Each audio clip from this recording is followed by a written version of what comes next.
Well, it's durabak day. I'll show you everything I got here. Got my gallon of durabak. Ordered it on Monday from, I guess it's Coat L Industries. You actually call the number in Colorado, but they ship it out of New Jersey.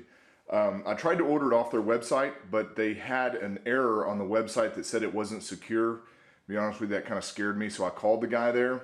They seemed awfully rude to deal with them in person, because I mentioned some of the problems that people were having online and with it not sticking. And they said, oh, it's just prep, don't worry about it. So anyway, they said it wouldn't be here for another 4 or 5 days, but I ordered it on Monday and it came in yesterday from New Jersey, and I'm in Texas, so that's pretty good. The kit comes with this and 1 gallon of the durabak. Now I wanted the 9-inch roller also, so I could cover a little bit quicker. I'll use these little paint brushes right here to kind of get in the corners and build up the corners. One thing to remember when you're doing any of these projects is when you're budgeting is to budget all the extra garbage that you're going to need. The durabak is, with shipping and everything, was like 142 bucks, but the xylene, which they said you have to use the xylene to clean and to prep the surface. They said do not use acetone. 2 gallons of that, some 2-in-1 paint towels for wiping everything down. They're terry cloth, lint free, latex gloves, and these have to be solvent proof, which is kind of hard to find, and they're kind of expensive. And then a 9-inch roller, a 4-inch roller, and tape. So all the extras cost me another $80. So that takes us well over $200 just for 1 gallon. So I was thinking about, how much that gallon would cover, and they swear it covers 60 square feet and 2 thick layers. And what I have here is about 42 from what I need to do. So anyway, that's what we got so far. I'm going to start prepping. I've got a few little shiny spots, like right there in the corner, that I need to get in there with some sandpaper and sand. I'm going to wipe everything down with xylene and then put some painter's tape around the holes right there, so therefore I do not paint over those and lose them. So anyway, I'm going to start prepping. Okay, here's a prime example of double checking everything before you start doing any paint work whatsoever. I just swept with a broom all the nooks and crannies of this boat, and I still came up with all that. And this is after vacuuming with my shop vac and all that stuff. That's still what it is in there. So don't ever take for granted, that the shop vac will suck things out of the holes. I've also removed the padding on the side of either one of the consoles, just to make sure that I can get the durabak way up against the fiberglass. Now up front, I wanted to keep the carpet right there because my wife said that when she's sitting up front, she doesn't want to hit her heels on something that's like sandpaper. So I'm leaving the carpet up there, and I'm just going to put painter's tape around the edge and try to keep from getting the durabak on there. So we'll see how that all works out. But also, when I was prepping, I discovered that I forgot to sand this, which is the back kick plate for the back seat and where the speakers go. It's entirely too slick. I forgot to sand it, so I got to bust out my orbital and run some 60 grit over it. I had to open the garage. Started wiping down the deck with xylene. I didn't realize how caustic that stuff was. I should have put on my mask, man, but it started making me feel real dizzy. So I stopped, opened the garage, and put my mask on to finish the rest of it. But it's a lot different than acetone. It actually has a oily, almost kerosene feel to it. I don't know what that does as far as promoting the adhesion, but I wiped down the entire deck with it. You can see it's starting to dry over there.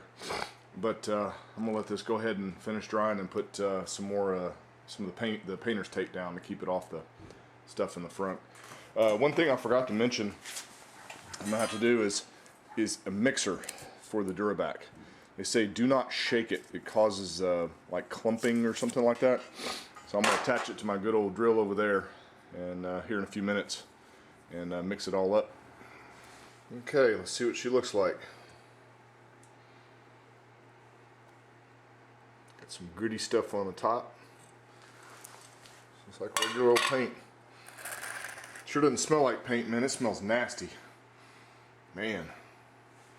It smells like dirty feet or something like that. It's gross. So, got everything washed down with xylene and went back over it with water, let it dry really good. Put my tape down over the two access holes and up there in the front around the kick plates. So I'm going to take my little mixer here and put it in here. Ooh. And slowly start mixing.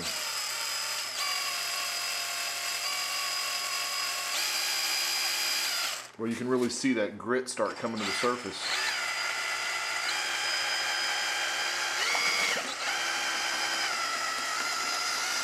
Wow, that stuff's cool looking.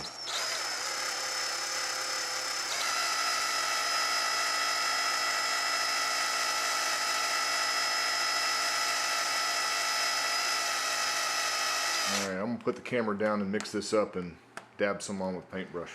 Alright, as you can see, I edged it out with my little stipple brush all the way around in the places that are going to be hard to get. So now I'm going to roll the rest. Well, the first coat is done. See if I can get it to the camera to focus on it. I went around and, like I said previously, and edged in all the way around. Then I went back with my small 4-inch roller and rolled up underneath the kicks on either side. Now I'm going to end up painting up there if I have enough left over, but I've also bought some Rust-Oleum gray just to kind of cover the wood up underneath the dash area. And man, it rolled out nicely. It definitely stinks, and it rolls out fairly simply. You can't drag your roller side to side or anything like that. You've got to keep it rolling out nice in parallel lines. And remember that you're putting down 2 coats, so the first coat is going to be a little bit light. So overall, I'm pretty impressed. I mean, it matches the interior pretty good. I mean, there's a whole lot more gray that has to go in there. You can see it over there in the corner. So I think it'll look good, and either do some of the blue snap-in mats or black snap-in mats. I'm not quite sure yet. But that was the first layer, so I'm gonna let it sit for an hour. And what I did is I took my 2, and this is a must. You have to have a long stick to be able to roll this out. And I filled that paint bucket with toluene, or actually xylene, and I soaked those towels in xylene also, so they're sitting over the top of it. I said to give it an hour between the coats, so I'll be back later.